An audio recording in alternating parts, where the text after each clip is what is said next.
kur izpildījumā pazuda pārliecība un ticamība tam, ka dziedi no sirds.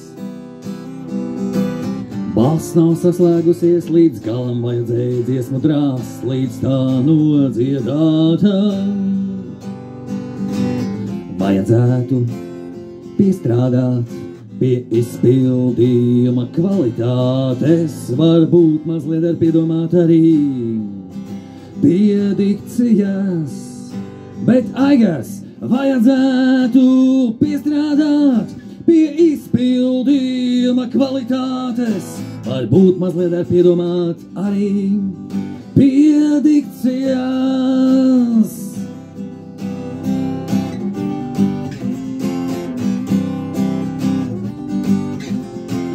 Brīžiem mūzikā šķiet gluži mākslīgi, kādi melodijas ielocījumi.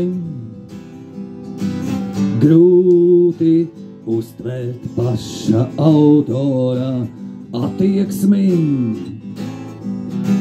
jo vēlme dziedāt roka manierē attālina no dziesmas vārdiem.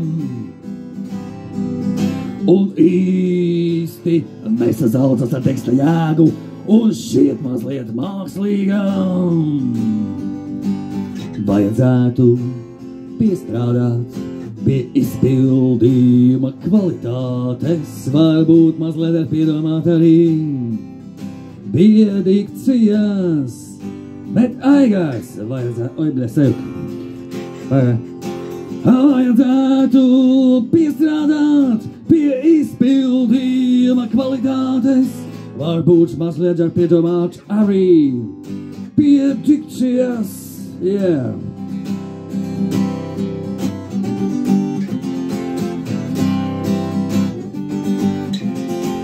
Laiks sasiet teksta un dziedāšanas jēgas dziesmas hajā, taču dzejnieka vēstījums mani nesasniedz.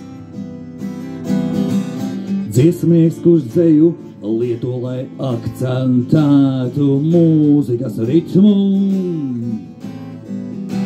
ir atšķirība starp dzeju un dziesmu tekstiem. Šobrīd mūzika ir dominējošā. Varbūt jāsāk dziesmu tekstus radīt pašam, lai vēstījums būtu vienots. Vajadzētu piestrādāt pie izpildījuma kvalitātes, varbūt mazliet ar piedomāt arī pie dikcijas, bet aigas vajadzētu piestrādāt pie izpildījuma kvalitātes, varbūt mazliet ar piedomāt arī pie dikcijas.